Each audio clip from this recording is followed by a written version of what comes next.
It has been 10 years since a hotel in Ireland's capital made international news for the shooting of a known Irish criminal. His name is David Byrne. Who killed him and why? This question alone takes us deep into a feud of two mafia families in Ireland and how transnational cooperation among authorities finally led to one of the organized crime leaders' arrest. Let's start at the very beginning.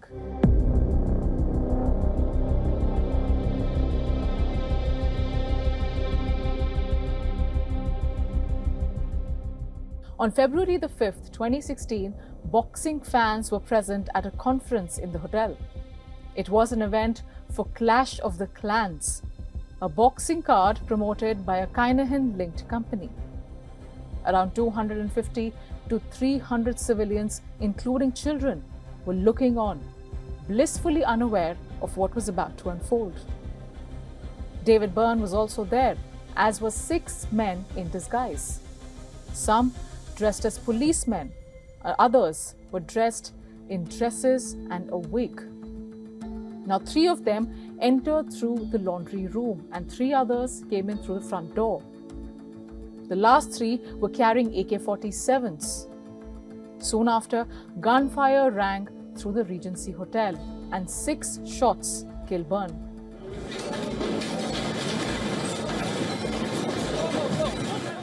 But it appears that he was not the #1 target that day, just the one who the shooters took out as the next best bet. Turns out, the intended target was his boss, Daniel Kinahan, the alleged leader of the Kinahan drug cartel. But Kinahan had somehow escaped by reaching the hotel's roof and jumping off. Then 38 years old, the drug lord caught a flight to London and fled the crime scene. But the shooting sparked a manhunt, not just for the killers of David Byrne, but also for the drug lord. The task was anything but easy because for 10 years, Daniel Kinahan jumped from one country to another, which made jurisdiction a major hurdle for Irish law enforcement. From London, he went to Spain, and from Spain, he went to Dubai. For years, the drug lord lived an open, lavish lifestyle in Dubai. He rose in the ranks and popularity as a boxing promoter, but in the shadows, his cocaine empire worth $1 billion continued to thrive. But all of that came crashing down for the cartel when Dubai police arrested Daniel Kinahan last month.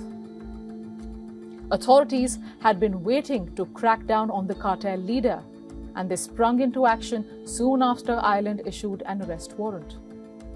For Irish authorities, this arrest and a trial after years of wait is a massive success. Because Daniel Kinahan is no small name, the leader of Kinahan organized crime group had been under the watch of US and European agencies as a massive criminal enterprise, which did not just run a drug network, it also launders money across the world. But this did not begin with Daniel. It began with his father, from whom he inherited an organized crime syndicate, which he then continued to grow. His father was Christy the Dapper Don Kinahan, a man who built the cartel from the streets of Dublin's south inner city and expanded it into a transnational cocaine network.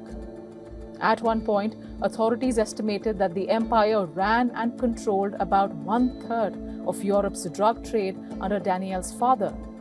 And so, as an heir apparent, he had a legacy to carry on.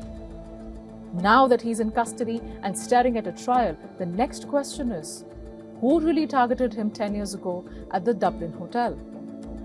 The answer to that lies in a typical gang feud with another Irish mafia, the Hutch family. When Daniel's father, Christy Kinahan, was running his empire, they found a way to coexist with the Hutch cartel. For years, it worked well, even when Daniel Kinahan took over from his father. To the extent that both the gangs ran their operations in Spain from neighboring villas, until the year 2014, when a man called Gary Hutch tried to kill Daniel in Spain. Gary was the Hutch gang leader's nephew. Now both families, to keep the situation from spiraling, decided to negotiate instead. The Hutch mafia agreed to pay the Kinahan group a sum of 200,000 euros in restitution. Also, as part of their understanding in typical mafia style, one of the attackers who targeted Daniel along with Gary was allowed to be shot in the leg. But it appears that Daniel Kinahan was not over it and was still out for Gary Hutch's blood. Which brings us to September 2015, when the Hutch nephew was shot dead. And so the gang feud was back on the streets. And that brings us to the Regency Hotel on February 5th, 2016. It explains the hit job on Kinahan and his men.